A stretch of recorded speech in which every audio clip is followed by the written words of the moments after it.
പ്രിയപ്പെട്ട സഹോദരങ്ങളെ, ഇന്ത്യ സ്വാതന്ത്ര്യ സമര ചരിത്രങ്ങളിലൂടെയാണ് നമ്മൾ കടന്നു പോകുന്നത്. ഏതാനും ചില കാര്യങ്ങൾ കഴിഞ്ഞ 2 ക്ലാസ്സുകളിൽ നമ്മൾ കണ്ടു, ചില ചോദ്യങ്ങൾ നമ്മൾ കണ്ടു, അതിന് ഉത്തരമായിട്ട് നമ്മൾ കണ്ടു, ചില വിവരണങ്ങളിലേക്ക്, അതിന്റെ എക്സ്പ്ലനേഷനിലേക്കൊക്കെ നമ്മൾ കടന്നുപോയി. കഴിഞ്ഞ ക്ലാസ്സിൽ നമ്മൾ പ്രധാനമായിട്ടും സുഭാഷ് ചന്ദ്രബോസും അദ്ദേഹത്തിന്റെ പ്രവർത്തനവും ഒക്കെയാണ് നമ്മൾ കണ്ടത്. ഇന്ത്യൻ നാഷണൽ ആർമിയുടെ സ്ഥാപനവും അതുമായിട്ട് ബന്ധപ്പെട്ട കാര്യങ്ങളും, IIL, ഇന്ത്യൻ ഇൻഡിപെൻഡൻസ് ലീഗും അതിന്റെ പ്രവർത്തനങ്ങൾ, ആസാദ് ഹിന്ദ് വരെ എത്തി നിൽക്കുകയാണ്. സുഭാഷ് ചന്ദ്രബോസ് എയർ ക്രാഷിൽ മരിക്കപ്പെട്ടു എന്നാണ് കരുതുന്നത് നമ്മൾ പറഞ്ഞു വെച്ചു. ഇന്ന് നമ്മൾ അതിന്റെ ബാക്കിയായിട്ട് മുന്നോട്ട് പോവുകയാണ്.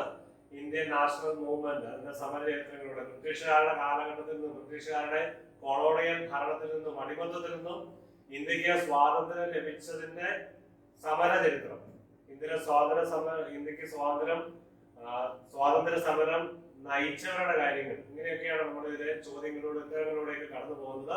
നിങ്ങൾക്ക് വ്യക്തമായി മനസ്സിലാകുമെന്ന് ഞാൻ വിചാരിക്കുകയാണ്. ഇനി നമ്മൾ എന്നാണ് ബംഗാൾ വിഭജനം നടന്നത് എന്നതിനെ കാണുക. ബംഗാൾ വിഭജനം എന്നാണ് 1905.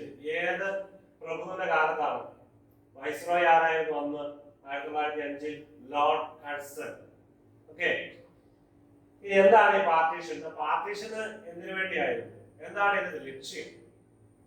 ഓക്കെ, പാർട്ടീഷൻ സെപ്പറേറ്റഡ് ലാർജ്ലി മുസ്ലിം ഹിന്ദു സെപ്പറേഷൻ. മുസ്ലിം ഈസ്റ്റേൺ പാർട്ട്, ഇന്ത്യയുടെ നിങ്ങൾക്കറിയാം ബംഗാൾ ആയിരുന്നു അന്നത്തെ കേന്ദ്രം. ബംഗാളിൽ നിന്ന് ഡൽഹിയിലേക്ക് വരുന്നത് 1911. അപ്പൊ ബംഗാൾ ആയിരുന്നു ബ്രിട്ടീഷുകാരുടെ കേന്ദ്രം. ബംഗാൾ പ്രസിഡൻസി കൽക്കട്ട സെന്റേഡ് ആയിട്ട് നിന്നുകൊണ്ട്, കൽക്കട്ട, ബോംബെ, മദ്രാസ് 3 പ്രസിഡൻസിലാണ്. അതിലേക്ക് പ്രധാനപ്പെട്ടത് കൽക്കട്ടയായിരുന്നു പ്രധാനപ്പെട്ട അവരുടെ ഭരണശിലാകേന്ദ്രമായിട്ട് അവർ നിന്നിരുന്നത്. വൈസ്രോയിമാരുടെ ആസ്ഥാനമൊക്കെ കൽക്കട്ടയായിട്ടാണ് അറിയപ്പെട്ടിരുന്നത്. അപ്പോൾ ബംഗാളിന്റെ ഈസ്റ്റേൺ പ്രദേശങ്ങൾ, ഞാൻ കഴിഞ്ഞ ക്ലാസ്സിൽ പറഞ്ഞു, ഈസ്റ്റ് എന്ന് പറയുന്ന മാപ്പിലേക്ക് നോക്കിയിരിക്കുമ്പോൾ നമ്മുടെ വലതുഭാഗം ബംഗാൾ, നമ്മൾ വെസ്റ്റ് ബംഗാൾ എടുത്ത് നോക്കുക. അപ്പൊ വെസ്റ്റ് ബംഗാള്, ആ ഏരിയ, ഒറീസ, താഴോട്ട് പിന്നെ ബീഹാർ ഒക്കെ ഉണ്ട്. അതിനപ്പുറത്തേക്ക് ഈസ്റ്റേൺ പ്രദേശം, നോർത്ത് ഈസ്റ്റേൺ സ്റ്റേറ്റ് ഉണ്ട്. ബംഗാളിന്റെ ഈസ്റ്റ് ആണ് ഏത് രാജ്യമുള്ളത്? ബംഗ്ലാദേശ്. ഇന്ത്യക്ക് സ്വാതന്ത്ര്യം കിട്ടുമ്പോൾ 1947 ബംഗ്ലാദേശ് ഉണ്ടായിരുന്നില്ല. ഈസ്റ്റ് പാകിസ്ഥാൻ എന്ന പേരാണ് അറിയപ്പെട്ടിരുന്നത്. അപ്പൊ പാകിസ്ഥാൻ 2 കഷ്ണമായിരുന്നു. വെസ്റ്റ് പാകിസ്ഥാൻ, ഇന്നത്തെ പാകിസ്ഥാനും, ഈസ്റ്റ് പാകിസ്ഥാൻ, ഇന്നത്തെ ബംഗ്ലാദേശ്. അപ്പോൾ ഈസ്റ്റ്, അതായത് ബംഗാളിന്റെ കൽക്കട്ട ഓർക്കുക, ആ ഒരു സ്ഥലം നിങ്ങളുടെ മനസ്സിലേക്ക് കൊണ്ടുവരിക.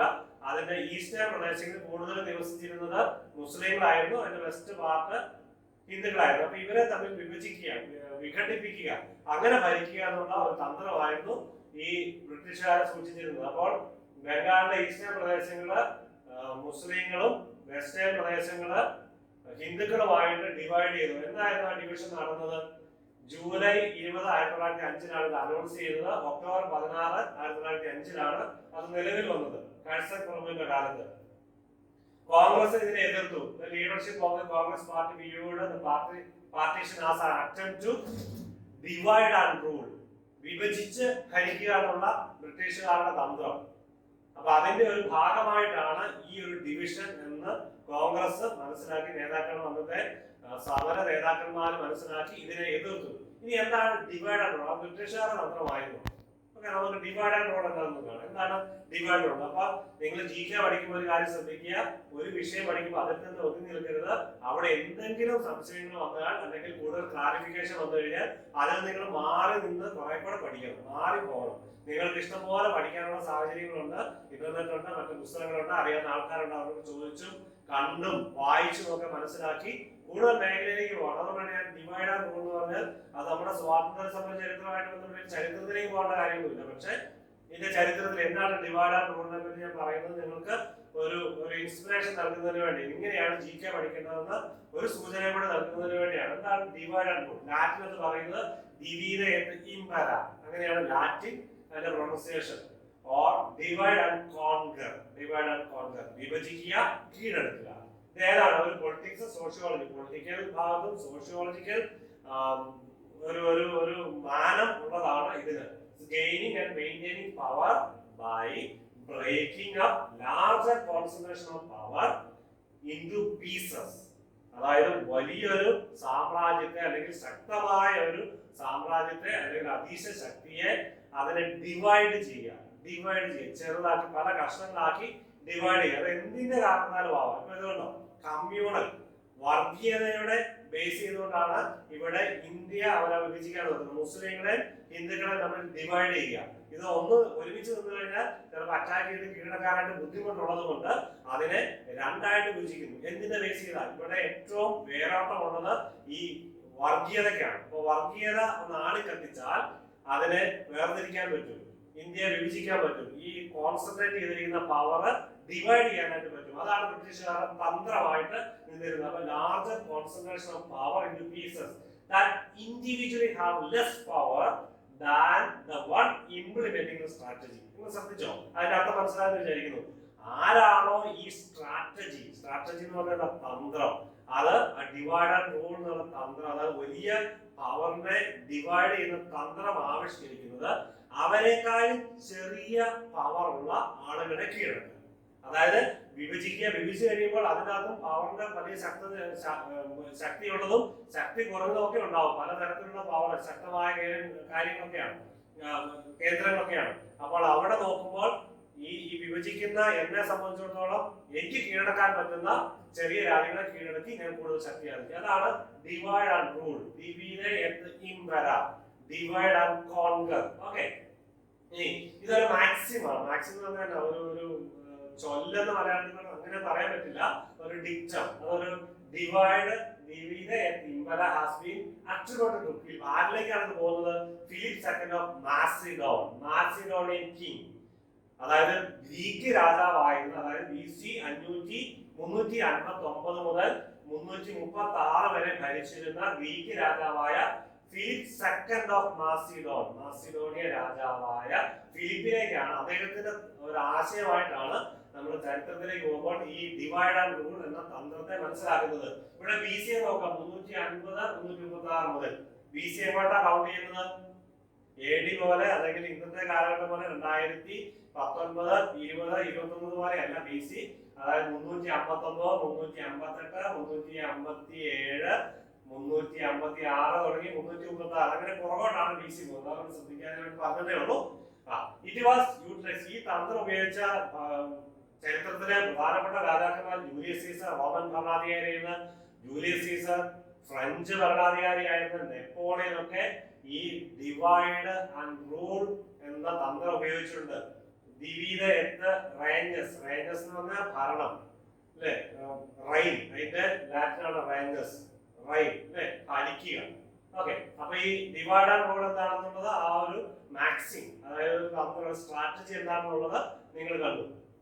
ഇനി ഈ ബംഗാള ഈ ഡിവൈഡ് ചെയ്തത് അത് ശക്തമായ കോൺഗ്രസിന്റെ അല്ലെങ്കിൽ ജനങ്ങളുടെ എതിർപ്പ് മൂലം ലോർഡ് ഹാർഡിങ്ങിന്റെ കാലത്ത് തിരിച്ച് അത് റീയൂണൈറ്റ് ചെയ്തു. ഓക്കെ, ആ വിഭജനം ക്യാൻസൽ ചെയ്തു. 1905 വിഭജിച്ചു. കഴ്സന്റെ കാലത്ത്, ഹാർഡിങ്ങിന്റെ കാലത്ത് 1911 റീയൂണൈറ്റ് ചെയ്തു. Okay, who is known as Lal ബാൽപാൽ? നിങ്ങൾക്കറിയാം ലാല ലജ്പത് റായ്, ബാൽ Gangadhar Tilak and Bipin Chandra Pal. Okay, how was Lala Lajpat Rai was killed? എങ്ങനെയാണ് ഈ ലാല ലജ്പത് റായ് കൊല്ലപ്പെട്ടത്? പോലീസിന്റെ അടിയേറ്റിട്ട് 1928 അദ്ദേഹം മരിക്കുന്നത്. ഇനി what movement did Lal ബാൽപാൽ start? അവര് ആരംഭിച്ച പ്രസ്ഥാനം ഉണ്ടായിരുന്നു സ്വദേശി മൂവ്മെന്റ്. എന്താണ് സ്വദേശി movement? People should become self employed എന്ന് പറഞ്ഞാൽ സ്വയം തൊഴിൽ കണ്ടെത്തുക, സ്വയം പര്യാപ്തതയിലേക്ക് വരിക. ആൻഡ് പ്രൊമോട്ട് വില്ലേജ് ഇൻഡസ്ട്രീസ് എന്ന് പറഞ്ഞാൽ നമുക്ക് മനസ്സിലായി, ചെറുകിട വ്യവസായങ്ങൾ സ്ഥാപിക്കപ്പെടുക. ആൻഡ് യൂസ്, പ്രധാനപ്പെട്ടതാണ്, use only goods made by Indians. നമ്മുടെ സ്വയം പര്യാപ്തതയിലെത്തുക, നമ്മൾ ഉത്പാദിപ്പിക്കുന്ന പ്രോഡക്റ്റുകൾ നമ്മൾ ഉപയോഗിക്കുക. ഒരു രാജ്യം വളരണമെങ്കിൽ ഏറ്റവും പ്രധാനപ്പെട്ട അതാണ്. ഇപ്പൊ ചൈനീസ് പ്രോഡക്റ്റുകളൊക്കെ നിരോധിച്ച കാലഘട്ടമാണ്. ചൈനീസ് ആപ്പുകളൊക്കെ നിരോധിച്ചത് നിങ്ങൾ കണ്ടിട്ടുണ്ടാവും. നമ്മൾ പ്രോഡക്റ്റുകൾ വേണ്ടാതെ ബഹിഷ്കരിക്കുന്ന പല സ്വരങ്ങള് വിദേശ ഉത്പാദനം നടത്തി ഇങ്ങോട്ടേക്ക് ഇമ്പോർട്ട് ചെയ്യുന്ന സാധനങ്ങൾ, നമ്മുടെ ഗുഡ്സുകൾ നമ്മൾ ഉപയോഗിക്കേണ്ടതുകൊണ്ട് പല മുന്നേറ്റങ്ങളൊക്കെ ഇന്ന് നടക്കുന്നുണ്ട്. അതിന്റെ ഒരു മൂവ്മെന്റ് ആയിരുന്നു ഇന്ത്യൻ നാഷണൽ മൂവ്മെന്റിന്റെ കാലത്ത് ഈ സ്വദേശി മൂവ്മെന്റ് എന്ന് പറയുന്നത്. ഓക്കെ, ഇനി who were the main people involved in സ്വദേശി മൂവ്മെന്റ്? ആരൊക്കെയാണ് ഇതിൽ ഏറ്റവും കൂടുതൽ ഇൻവോൾവ് ചെയ്യപ്പെട്ടിരുന്നത്, അല്ലെങ്കിൽ ഇതിന്റെ നേതാക്കന്മാരായിട്ട് അറിയപ്പെട്ടിരുന്നത്? ലാൽ ബാൽ പാൽ 3 പേര്, പിന്നെ Aurobindo Ghosh. Okay, which movement marked Gandhi's entries to national politics? ഗാന്ധിയുടെ ഈ നാഷണൽ പൊളിറ്റിക്സിലേക്ക്, അല്ലെങ്കിൽ ഈ സ്വാതന്ത്ര്യ സമര ചരിത്രത്തിലേക്ക്, അല്ലെങ്കിൽ ഇന്റർനാഷണൽ കോൺഗ്രസിലേക്ക്, അവരുടെ പ്രവർത്തന മേഖലയിലേക്കൊക്കെ ഗാന്ധി വരുന്നതിന് കാരണമായി തീരുന്ന മൂവ്മെന്റ് ആണ് ചമ്പാരൻ മൂവ്മെന്റ്. ഇനി എന്താണ് ഈ ചമ്പാരൻ മൂവ്മെന്റ്? 1917 ഗാന്ധി ഈ ചമ്പാരൻ മൂവ്മെന്റ് അല്ലെങ്കിൽ ചമ്പാരൻ സത്യാഗ്രഹം ആരംഭിക്കുന്നത്. Was the first Satyagraha movement led by Gandhi in India and is considered a historically important revolt in the Indian independence movement. ഇത് ഗാന്ധിയുടെ പ്രവേശനത്തിന് കാരണമായി തീർന്ന ഒരു സത്യാഗ്രഹമാണ്. അതോടൊപ്പം തന്നെ ഇന്ത്യൻ സ്വാതന്ത്ര്യ സമര ചരിത്രത്തിലെ പ്രധാനപ്പെട്ട ഒരു സംഭവമായിട്ട് പരിഗണിക്കപ്പെടുന്നു. ഇറ്റ് വാസ് എന്തായിരുന്നു ഈ ചമ്പാരൻ മൂവ്മെന്റ്? കുറച്ച് അതിനെപ്പറ്റി ഏറ്റവും പ്രധാനപ്പെട്ട കാര്യങ്ങൾ മാത്രമേ നമ്മൾ എക്സ്പ്ലെയിൻ ചെയ്യുന്നുള്ളൂ. കൂടുതലുണ്ടെങ്കിൽ നിങ്ങൾ ഇന്റർനെറ്റിലൂടെ മറ്റ് ക്ലാസ്സുകളൊക്കെ പഠിക്കുന്നുണ്ടെന്ന് എനിക്കറിയാം. ഏതായാലും നിങ്ങൾ കൂടുതൽ അതിനെപ്പറ്റി കണ്ടെത്തി നോട്ട്ബുക്കിൽ കുറിച്ചു വെക്കുക. It was A farmers uprising that took place in Champaran district of Bihar. എവിടെയാണ്, ആരാണ് ഇത് ചെയ്തത്? ഇത് ഫാമേഴ്സ് അപ്രൈസിംഗ്, അതായത് കർഷകരുടെ ഒരു വിപ്ലവമാണ്, കർഷകരുടെ ഒരു മൂവ്മെന്റ് ആണ്. എവിടെയാണ്? ബീഹാർ. ഏത് ഡിസ്ട്രിക്റ്റിലാണ്? ചമ്പാരൻ ഡിസ്ട്രിക്ട്. അതുകൊണ്ടാണ് ചമ്പാരൻ മൂവ്മെന്റ്, ചമ്പാരൻ സത്യാഗ്രഹ എന്ന പേരിൽ അറിയപ്പെടുന്നത്. ഡ്യൂറിംഗ് ബ്രിട്ടീഷ് കൊളോണിയൽ, എന്നായിരുന്നു? ബ്രിട്ടീഷുകാരുടെ കാലത്ത് 1917 കാലഘട്ടത്തിൽ, 1910കളിൽ, ആ ഡെക്കേഡിൽ എന്തായിരുന്നത്? European planters had enforced the tinkathia system which meant എന്താണ് അത്? ആ സിസ്റ്റത്തിൽ എന്തായിരുന്നു? Farmers had to cultivate indigo. അതായത് അവരുടെ ലാൻഡിലെ 23 ഭാഗം, അവർക്കുള്ള ലാൻഡിൽ 23 ഭാഗം ഈ ഇൻഡിഗോ കൾട്ടിവേറ്റ് ചെയ്യണം. ഇൻഡിഗോ ആവശ്യമാണ്. ഇൻഡിഗോ അവർക്ക് കൂടുതൽ ലാഭമൊന്നും ഉണ്ടാകുന്ന കാര്യമല്ല, അവർക്ക് താല്പര്യമില്ലായിരുന്നു. അതുകൊണ്ടാണ് വിപ്ലവം വന്നത്. ഇൻഡിഗോ കൾട്ടിവേറ്റ് ആ ജന്മിമാർക്ക് വേണ്ടി, അല്ലെങ്കിൽ യൂറോപ്യൻ പ്ലാന്റേഴ്സിന് വേണ്ടി, അല്ലെങ്കിൽ ബിസിനസ്സുകാർക്ക് വേണ്ടി, എക്സ്പോർട്ട് ചെയ്യുന്നവർക്ക് വേണ്ടി ഫാമേഴ്സ് നിർബന്ധമായിട്ടും അവർക്ക് ആകെയുള്ള ലാൻഡിൽ 23 ഭാഗം ഇൻഡിഗോ കൾട്ടിവേറ്റ് ചെയ്യുക എന്ന് പറയുന്നത് മലയാളം നീലം എന്നാണ്. അത് കൾട്ടിവേറ്റ് ചെയ്യണം. ഗാന്ധി സക്സസ്ഫുള്ളി ഡിമാൻഡ് ഈ ഇതിനോട്, അതായത് ജനങ്ങൾക്ക് താല്പര്യമില്ല, അവർക്ക് ലാഭമില്ല, അല്ല അവരെ നിർബന്ധിക്കപ്പെടുകയാണ്. അതുപോലെ ബാർലിയൊക്കെ കൃഷി ചെയ്തിരുന്ന കാലഘട്ടമാണ്, അല്ലെങ്കിൽ ഗോതമ്പോ അങ്ങനെയുള്ള കാര്യം, ബാർലി കൂടുതൽ കൃഷി ചെയ്തിരുന്ന സ്ഥലത്ത് അത് മാറ്റിയിട്ട് ഇൻഡിഗോ കൾട്ടിവേറ്റ് ചെയ്യണം. 23 ഭാഗത്ത് ഇൻഡിഗോ നിർബന്ധമായിട്ട് കൾട്ടിവേറ്റ് ചെയ്യണം, ഇല്ലെങ്കിൽ അവർ പണിഷ് ചെയ്യപ്പെടുന്നതായിരിക്കും. അതായത് ഗാന്ധി ഇതിനു വേണ്ടി, ഗാന്ധിയെ അതിന്റെ അത് നിർബന്ധിച്ച് ആദ്യം വരുത്തുകയാണ്. പല പ്രാവശ്യങ്ങളുടെ നേതാക്കന്മാർ പോയി ചർച്ച ചെയ്ത് ഗാന്ധി ആദ്യം ആ സമയത്താണ് ഗാന്ധി ഇങ്ങോട്ട് വരുന്നത്. അതുകൊണ്ട് തന്നെ ഗാന്ധിയെ അല്പം അവർ ചെന്ന് ഇതിനെപ്പറ്റി ബോധ്യപ്പെടുത്തി ഗാന്ധിയെ ഈ മാർഗത്തിലേക്ക്, ഈ ബീഹാറിലേക്ക് ക്ഷണിച്ച് അവർ കൊണ്ടുവരികയാണ്. ഗാന്ധി ഇതിനെ എതിർത്തു, സത്യാഗ്രഹം നടത്തി. Satyagraha first be started by Gandhiji in India, Champaran നമ്മൾ കണ്ടു. ഓക്കെ, ഇനി ഗവൺമെന്റ് ഓഫ് ഇന്ത്യ, അത് ചമ്പാരൻ സത്യാഗ്രഹം എന്താണെന്ന് നമ്മൾ കണ്ടു, മനസ്സിലായെന്ന് വിചാരിക്കുന്നു. അപ്പൊ ഗാന്ധിയുടെ ഇന്ത്യൻ പൊളിറ്റിക്സിലേക്കുള്ള എൻട്രി ആയിട്ട് അറിയപ്പെടുന്നതാണ് ചമ്പാരൻ സത്യാഗ്രഹം. ഗവൺമെന്റ് ഓഫ് ഇന്ത്യ 1919 ഒരു പ്രധാനപ്പെട്ട ഒരു ആക്ട് ആണ്. അതിനെപ്പറ്റി നമ്മൾ അല്പം വിശദമായിട്ട് തന്നെ പോകാം. ആ ആക്ട് മൊണ്ടൈൻ ചെംസ്ഫോർഡ് റിഫോംസ് എന്നറിയപ്പെടുന്നു. അതിനുശേഷം റൗലത്ത് ആക്ട് എന്താണെന്ന് പറയും, ജാലിയൻവാലാ ബാഗ് എന്ന് പറയും. ജാലിയൻവാലാബാഗിന് ശേഷം അത് അന്വേഷിക്കാൻ വന്ന ഹണ്ടർ കമ്മീഷൻ, അതൊക്കെ നമ്മൾ ഇതിനെപ്പറ്റി ചർച്ച ചെയ്യണം. ശ്രദ്ധിച്ചിരിക്കുക, നന്നായിട്ട് മനസ്സിലാക്കുക. Government of India act 1919, an act of parliament of the United Kingdom, യുകെയുടെ ബ്രിട്ടീഷുകാരുടെ ഒരു ആക്ട് ആയിരുന്നു അത്. It was passed to expand, അതാണ് ആ ആക്ടിന്റെ ഏറ്റവും പ്രധാനപ്പെട്ട ലക്ഷ്യം എന്ന് പറയുന്നത് ഇന്ത്യക്കാരുടെ പാർട്ടിസിപ്പേഷൻ ഗവൺമെന്റ് തലത്തിൽ കൂട്ടുന്നതിന് വേണ്ടിയാണ് ഇത് നടന്നത്. അതൊരു പ്രത്യേക തന്ത്രമാണ്. അല്ലെങ്കിൽ ബ്രിട്ടീഷുകാരെ ഈ മൂവ്മെന്റ് വളരുമ്പോൾ അവർക്ക് ചില സാന്നിധ്യം കൊടുത്തില്ലെങ്കിൽ, അല്ലെങ്കിൽ അവരുടെ നേതാക്കന്മാർക്ക് ചില അധികാരങ്ങൾ കൊടുത്തില്ലെങ്കിൽ ബ്രിട്ടീഷുകാർക്ക് നിലനിൽക്കാനായിട്ട് പറ്റില്ല എന്നുള്ള ചിന്ത കൊണ്ടായിരിക്കാം ഈ ഒരു ആക്ട് പാസ് ചെയ്തത്. എന്തിനുവേണ്ടി? Expand participation of Indians in the government of India. Indian ഗവൺമെന്റിൽ, ബ്രിട്ടീഷുകാർ നേതൃത്വം കൊടുക്കുന്ന ഇന്ത്യൻ ഗവൺമെന്റിൽ ഇന്ത്യക്കാരുടെ പാർട്ടിസിപ്പേഷൻ കൂടുതലാക്കുക. Okay, that embodied to the reform recommended in the report of Secretary of State India Edwin Mondale. അതായത് ആ സമയത്തെ secretary of state of India ആയിരുന്നു എഡ്വിൻ മോണ്ടേൽ. അദ്ദേഹത്തിന്റെ റെക്കമെൻഡേഷനിലാണ് ഇത് നടക്കുന്നത്. ആ സമയത്തെ വൈസ്രോയ് ആരായിരുന്നു? Lord Chelmsford. അതുകൊണ്ടാണ് Lord Chelmsford and Montagu reform എന്ന പേരിൽ അറിയപ്പെടുന്നത്. Secretary of state for India ആയിരുന്നു എഡ്വിൻ മൊണ്ടേഗ്. വൈസ്രോയ് ആയിരുന്നു ലോർഡ് ചെംസ്ഫോർഡ്. അതുകൊണ്ടാണ് ഇതെങ്ങനെ അറിയപ്പെടുന്നത്? Mondale-Chelmsford reforms introduced by the British government in India to introduce self-governing institution gradually to India in the year 19. അപ്പോൾ ഇന്ത്യക്കാർക്ക് സ്വാതന്ത്ര്യം കിട്ടുന്നതിന് അവരെ നയിക്കുന്നത് ഇതിലൊക്കെ തുടങ്ങിയുണ്ടോ?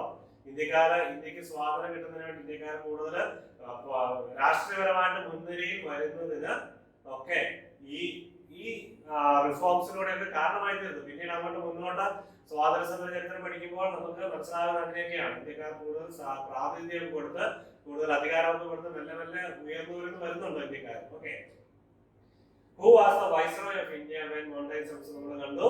ലോർഡ് ചെംസ്ഫോർഡ് എന്ന കാലഘട്ടം നോക്കുക. 1916 മുതൽ 1921 വരെ Lord Chelmsford viceroy of India. Okay, എന്തായിരുന്നു ഇതിന്റെ ഇമ്പോർട്ടന്റ് ഫീച്ചേഴ്സ്? പ്രത്യേകം ശ്രദ്ധിക്കുക. The Imperial Legislative Council was now consist of two houses, the Central Legislative Assembly and the Council of State. ഇത് രണ്ടായിട്ട് വിഭജിച്ചു.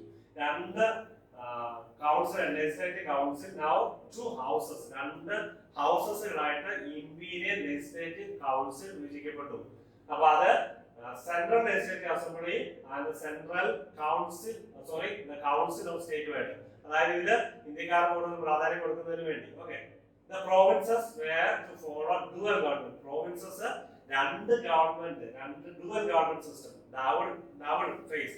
Okay, system or diarchy എന്ന പേരിൽ അറിയപ്പെടുന്നു. dual system of government. Okay, which developed some powers to local council. അത് local കൗൺസിലിന് കൂടുതൽ power കൊടുത്തു. which included native Indian representation. അപ്പോൾ അതില് ഇന്ത്യക്കാർക്ക് കൂടുതൽ റെപ്രസെന്റേഷൻ കൊടുത്തു, പ്രാതിനിധ്യം കൊടുത്തു. അണ്ടർ ദ ഇന്ത്യൻ കൗൺസിലിന് ഇന്ത്യക്കാർക്ക് ഭരണത്തിന് വേണ്ടി അവർക്ക് പ്രാതിനിധ്യം കൊടുത്തു. അതാണ് ഡയാർക്കി എന്ന് പറഞ്ഞ് അറിയപ്പെടുന്നത്. അത് ഈ രണ്ട് ഹൗസസ് എന്നതിന്റെ ലക്ഷ്യം, അതായത് മോണ്ടേൽ-ചെംസ്ഫോർഡ് റിഫോംസിന്റെ പ്രധാനപ്പെട്ട പോയിന്റ്. ഇനി ഇത് നമ്മളൊന്ന് കാണുന്നതാണ്. ഞാൻ ഈ Indian council, imperial legislative council എന്ന് പറയുമ്പോൾ അതിനെപ്പറ്റി പറയുമ്പോൾ ഈ കുറച്ച് കാര്യങ്ങൾ എന്തൊക്കെയായിരുന്നു ബ്രിട്ടീഷുകാരുടെ ഭരണം അല്ലെങ്കിൽ അവരുടെ ലെജിസ്ലേച്ചർ എന്തായിരുന്നു അന്നത്തെ. ഇപ്പൊ നമ്മുടെ ലെജിസ്ലേച്ചർ നിയമനിർമ്മാണ സഭ എന്ന് പറയുന്നത് സ്റ്റേറ്റ് ലെജിസ്ലേച്ചർ ഉണ്ട്, സെൻട്രൽ ഗവൺമെന്റ് ലെജിസ്ലേച്ചർ ഉണ്ട്. Central government legislative power എവിടെയാണുള്ളത്?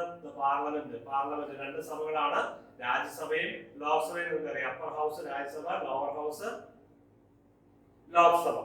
Upper house Rajya Sabha, lower house Lok Sabha. അതാണ് ഇന്ത്യയിലെ ബൈ ക്യാമറൽ സിസ്റ്റം ആണ്. ഒരു രണ്ട് ഹൗസുകളാണ് ഇന്ത്യൻ പാർലമെന്റിൽ. അതുപോലെ തന്നെ ഒരു ഭരണ കേന്ദ്രമായിരുന്നു നിയമനിർമ്മാണ സഭ എന്നറിയപ്പെടുന്നത്, അല്ലെങ്കിൽ അവരുടെ ഭരണത്തിന്റെ കേന്ദ്രമായിട്ട് അറിയപ്പെടുന്നത് ഇമ്പീരിയൽ ലെജിസ്ലേറ്റീവ് കൗൺസിൽ എന്നാണ് ആ കാലഘട്ടത്തിൽ. അപ്പൊ അതിനെപ്പറ്റി പറയുമ്പോൾ അതിന് മുമ്പുണ്ടായിരുന്ന കൗൺസിൽ എന്തായിരുന്നു, മുമ്പുണ്ടായിരുന്ന ഭരണം എവിടെയായിരുന്നു എന്തായിരുന്നു നടത്തിയിരുന്നത് നമ്മൾ അതിനെപ്പറ്റി കാണും. സുപ്രീം കൗൺസിൽ ഓഫ് ബംഗാൾ, അതാണ് ആദ്യത്തെ. Supreme council of Bengal was the highest executive authority under the company rule 1774 to 1833.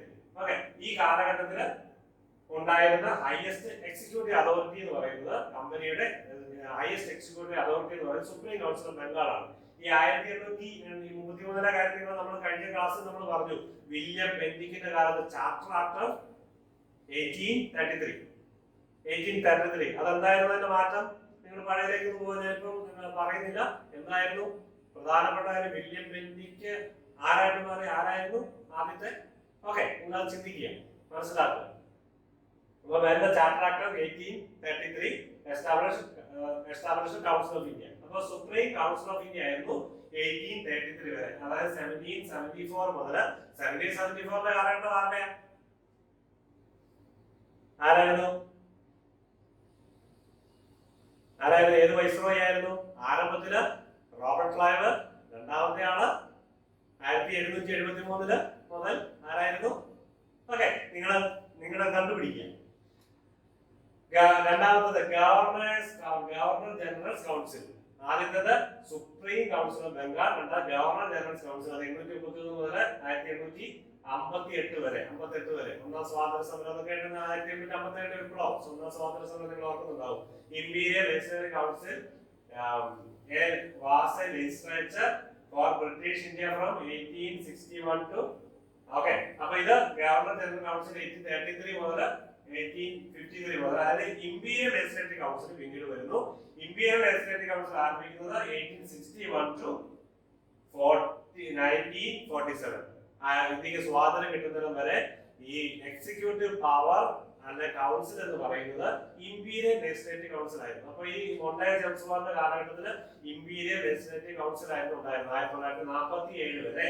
അതിനുശേഷം കോൺസ്റ്റിറ്റ്യൂവന്റ് 1947 ശേഷം ചിന്തിക്കുക, ഇമ്പീരിയൽ ലെജിസ്ലേറ്റീവ് കൗൺസിൽ മാറി ഇന്ത്യക്ക് സ്വാതന്ത്ര്യം കിട്ടിയ ആ കാലഘട്ടത്തില് കോൺസ്റ്റിറ്റ്യൂവന്റ് അസംബ്ലി ഓഫ് ഇന്ത്യ എന്നറിയപ്പെടുന്നത് കോൺസ്റ്റിറ്റ്യൂവന്റ് അസംബ്ലി ഓഫ് ഇന്ത്യ. ഈ കോൺസ്റ്റിറ്റ്യൂവന്റ് അസംബ്ലി ഓഫ് ഇന്ത്യ ആണ് നമ്മുടെ കോൺസ്റ്റിറ്റ്യൂഷൻ പാസ്സാക്കുന്നത്. ഓക്കെ, എന്നാ കോൺസ്റ്റിറ്റ്യൂഷൻ പാസ്സാക്കുന്നത്? Enacted the preamble of India. നിങ്ങൾ കാണാതെ പഠിക്കണം, ചിലരൊക്കെ പാഠപുസ്തകത്തിൽ ഉണ്ടാവും. The preamble, we the people of India having solemnly resolved to constitute India into a sovereign socialist ഇങ്ങനെ തുടങ്ങി അവസാനം on this 26th day of November 1949 do hereby this constituent assembly on this day of 26th November 1949 do hereby adopt, enact and give to ourselves the constitution. Okay, അതാണ് preamble. ആരംഭത്തിൽ നമ്മൾ അവസാനിക്കുന്നത്. Okay, ഇത് preamble കാണാതെ പഠിച്ചിരിക്കണം. അപ്പോൾ ഇത് enact ചെയ്യുന്നത് the Constituent Assembly of India ആണ് 1947 മുതൽ 1950 വരെ. ഈ Constituent Assembly of India അത് കഴിഞ്ഞ പാർലമെന്റ് ഓഫ് ഇന്ത്യ ആയി മാറുന്നത് റിപ്പബ്ലിക് ഡേ തന്നെ 1950 ജനുവരി 26. കോൺസ്റ്റിറ്റ്യൂഷൻ അംഗീകരിക്കപ്പെടുന്നത് വേറെ 2 മാസം മുമ്പ് നവംബർ 26 1949. ഇത് നിലവിൽ വരുന്നത് 1950 ജനുവരി 26. അന്നാണ് നമ്മൾ റിപ്പബ്ലിക് ഡേ ആയിട്ട് ആഘോഷിക്കുന്നത്. അന്നാണ് പാർലമെന്റിന്റെ ഫൗണ്ടേഷൻ നടക്കുന്നത്. പിന്നെ ലോക്സഭ നിലവിൽ വരുന്നതും രാജ്യസഭ നിലവിൽ വരുന്നതും 1952 പിന്നീട് ഇലക്ഷൻ വരുന്നു.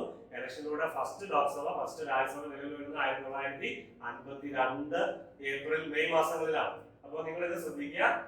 ആദ്യത്തേത് ഒന്നോടെ ഓടിച്ചു നോക്കുക, സുപ്രീം കൗൺസിൽ ഓഫ് ബംഗാൾ. രണ്ടാമത്തെ governor general of council, governor generals council, imperial legislative council and constituent assembly of India. 1947 ശേഷം പിന്നീട് parliament of India. Okay, parliament of India, Rajya Sabha, Lok Sabha. ഇനി 1919 റിഫോംസ് ഡിഡ് നോട്ട് സാറ്റിസ്ഫൈ. അത് ഇന്ത്യക്കാരെ അവരുടെ രാഷ്ട്രീയ നിലപാടുകളെ സാറ്റിസ്ഫൈ ചെയ്തില്ല. അതുകൊണ്ട് തന്നെ അതിനെതിരെ ശക്തമായ ഒപ്പോസിഷൻ ഉണ്ടായി, പ്രതികരണം ഉണ്ടായി. British repressed opposition and restrictions on the press. അവർ നേരത്തെ ഉണ്ടായിരുന്ന അവരുടെ തന്ത്രം എടുത്തു, ഒപ്പോസിഷൻ അടിച്ചമർത്തി, പ്രസ് മാധ്യമങ്ങളെ വിലക്കി. And the movement were re-enacted to Rowlatt Act, through Rowlatt Act. The Rowlatt Act introduce ചെയ്ത് ഈ ഒരു മൂവ്മെന്റിനെ ശക്തമായിട്ട് എതിർത്തു. ഈ റൗലത്ത് ആക്ട് ഇൻട്രൊഡ്യൂസ് ചെയ്യുന്ന 21 മാർച്ച് 1919 എന്നാണ് റൗലത്ത് ആക്ട് ഇൻട്രൊഡ്യൂസ് ചെയ്യുന്നത്. നിങ്ങൾ ശ്രദ്ധിക്കുക, എന്താണ് റൗലത്ത് ആക്ട്? റൗലത്ത് ആക്ട് എന്തായിരുന്നു? The Anarchical and the Revolutionary Crimes Act of 1990. അതാണ് റൗലത്ത് ആക്ട് എന്ന് പറയുന്നത്. The Anarchical and the Revolutionary Crimes Act of 1990 passed by Imperial Legislative Council. Imperial Legislative Council എന്താണെന്ന് നിങ്ങൾ മനസ്സിലാക്കി കഴിഞ്ഞു. In Delhi on 21st March 1990 നമ്മൾ തൊട്ടുമുമ്പത്തെ സ്ലൈഡിൽ കണ്ടു. Indefinitely extend എന്തായിരുന്നു അത്? The emergency measures of preventive indefinite detention. Preventive emergency മെഷറാണ്, പെട്ടെന്ന് എടുക്കാവുന്ന ഒരു തീരുമാനമാണ്. എന്തിനാണ്? Preventive indefinite detention. എന്താണ് ഈ പ്രിവെന്റീവ് ഡിറ്റൻഷൻ എന്ന് പറഞ്ഞാൽ? അതിനെപ്പറ്റി ഒന്ന് എക്സ്പ്ലെയിൻ ചെയ്തു തരാം. ഇപ്പോൾ ഇവിടെ ഒരു പ്രധാനമന്ത്രി വരികയാണെന്ന് വിചാരിക്കുക. കേരളത്തിലെ കോഴിക്കോട് പ്രധാനമന്ത്രി വരികയാണെന്ന് വിചാരിക്കുക. പ്രധാനമന്ത്രി വരുമ്പോൾ ഒരു വലിയൊരു പ്രക്ഷോഭം നടക്കാനുള്ള സാധ്യതയുണ്ടെന്ന് മനസ്സിലാക്കി ഗവൺമെന്റ് മുൻകൂട്ടി ഒരു തീരുമാനമെടുക്കും. ഈ മുൻകൂട്ടി തീരുമാനമെടുത്ത്, അതായത് ഈ ഇവിടെ ഒരു സംഘർഷം ഉണ്ടാകാൻ സാധ്യതയുണ്ട്, ആ സംഘർഷത്തിന് നേതൃത്വം കൊടുക്കാൻ സാധ്യതയുള്ള നേതാക്കന്മാർ ഇവരൊക്കെയാണ്. അപ്പോൾ അവരെ പിടിച്ച് കരുതൽ തടങ്കലിൽ വെക്കും. അവരെ പിടിച്ച് മുൻകൂട്ടി നേരത്തെ തന്നെ ഇവരെ പിടിച്ച് ജയിലിലാക്കും. അതൊരു പ്രിവെന്റീവ് ഡിറ്റൻഷൻ ആണ്. എന്ന് പറഞ്ഞാൽ നടക്കാൻ സാധ്യതയുള്ള കാര്യങ്ങൾ അത് മുൻകൂട്ടി കണ്ടുകൊണ്ട് നടക്കാതിരിക്കാൻ വേണ്ടി അതിന്റെ നേതാക്കളെ പിടിച്ച് തടവിലാക്കുക. ഓക്കെ, അതാണ് ഇവിടെ നടക്കുന്നത്. Preventive indefinite detention, imprisonment without trial. Imprisonment ജയിലാക്കും, ട്രയൽ കൂടാതെ, വിചാരണ കൂടാതെ, കുറ്റം ആരോപിക്കപ്പെടാതെ, ജുഡീഷ്യൽ റിവ്യൂ ഒന്നും ഇല്ലാതെ, വിചാരണ കൂടാതെ പിടിച്ച് തടവിലാക്കുക. ആരെ വേണമെങ്കിലും എപ്പോൾ വേണമെങ്കിലും തടവിലാക്കാൻ പറ്റും. അതാണ് റവലത്ത് ആക്ട്. ഓക്കെ, അത് നല്ലതല്ല. കാരണം ആർക്കൊന്നും ചെയ്യാൻ പറ്റില്ല. ആരെയാണ് എപ്പോഴാണ് പിടിച്ചോണ്ട് പോകുന്നത് പറയാൻ പറ്റില്ല.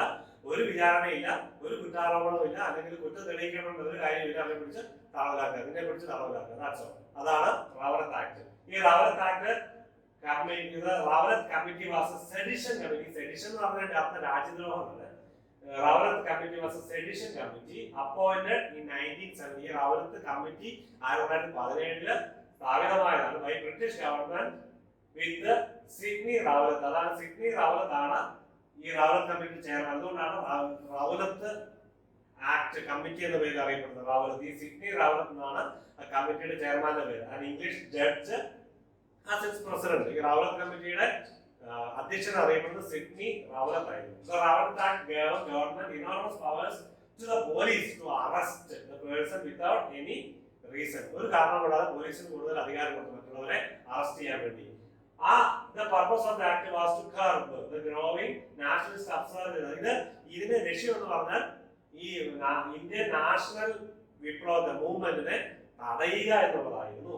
Gandhi called upon people to do Satyagraha against the oppressive act. Gandhi ജനങ്ങളെ വിളിച്ചു ഇതിനെതിരെ സത്യാഗ്രഹം നടത്തി ഇതിനെതിരെ പ്രതിഷേധിക്കുക. Gandhi launched nationwide protest against the Rowlatt Act. Gandhi രാജ്യമെമ്പാടും റവലത്ത് ആക്ടിനെതിരെ പ്രൊട്ടസ്റ്റ് ആരംഭിച്ചു. The strongest level in Punjab. പഞ്ചാബിലാണ് ഏറ്റവും കൂടുതൽ ശക്തി ആർജിച്ചത്. The situation worsened in Amritsar. പഞ്ചാബിൽ ശക്തി ആർജിച്ചു. അമൃത്സറിൽ ഇത് worsened. ഈ പ്രൊട്ടസ്റ്റ് അമൃത്സറിൽ കലാപമായിട്ട് പോലെ രൂപാന്തരപ്പെട്ടു. ഏപ്രിൽ 1909. അതെങ്ങനെയാണ്? ഇതിന്റെ ട്രെയിനിങ് മാറുകയാണ്. ജാലിയൻവാലാബാഗ് കൂട്ടക്കൊലയിലേക്ക് നമ്മൾ വരികയാണ്. റവലത്ത് ആക്ടിനെതിരെ പ്രക്ഷോഭവും സംഘടിപ്പിച്ചവർക്ക് നേരെ 1919 when General Dyer ordered his troops to open fire, വെട്ടിവെക്കാനായിട്ട് ജനറൽ ഡയർ 1919 ഏപ്രിലിൽ ഉത്തരവിട്ടു. On demonstration held in the Tight Square. Jallianwala Bagh ഒരു സ്ക്വയർ ആണ്. അതിന്റെ വീഡിയോ നിങ്ങൾ യൂട്യൂബിലൊക്കെ എടുത്ത് കാണുന്നതാണ്.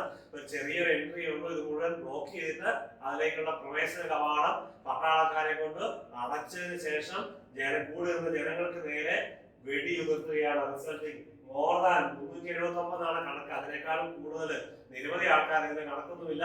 അവിടെ ഒരു കിണറുണ്ടായിരുന്നു. ജീവൻ രക്ഷിക്കാൻ വേണ്ടി വെടിവെച്ചപ്പോൾ ജീവൻ രക്ഷിക്കാൻ വേണ്ടി കിണറിലേക്ക് ചാടി ഒത്തിരി പേര് അവിടെ തന്നെ മരിച്ചു. കുറെ പേര് വെടിയേറ്റ് വീണു. കുറെ പേര് ഓടി രക്ഷപ്പെട്ടു. അത് നടന്ന ജാലിയൻവാലാബാഗിലാണ് ജനറൽ ഡയർ. ഓക്കെ, റവലത്ത് ആക്ടിന്റെ പരിണിത ഫലമായിട്ട് മൊണ്ടേഗാരായിരുന്നു പറഞ്ഞതാണ്. Ordered an inquiry into the events at Amritsar by Lord Hunter. Hunter പ്രഭുവിന്റെ നേതൃത്വത്തിൽ ഒരു അന്വേഷണ കമ്മീഷനെ മൊണ്ടേഗ നിയോഗിച്ചു. ഹണ്ടർ എൻക്വയറി റെക്കമെൻഡ് ചെയ്തു. എന്തായിരുന്നു? ജനറൽ ഡയറിനെ സ്ഥലം മാറ്റി. അദ്ദേഹത്തിന്റെ കുറ്റമാണ്. അദ്ദേഹത്തിന്റെ കമാൻഡർ ട്രൂപ്പിനോട് വെടിവെക്കാനായിട്ട് ഉത്തരവിട്ട ജനറൽ ഡയറിനെ ഡിസ്മിസ് ചെയ്യുക. ഓക്കെ, അദ്ദേഹത്തിനെ സസ്പെൻഡ് ചെയ്തു, ഡിസ്മിസ് ചെയ്തു.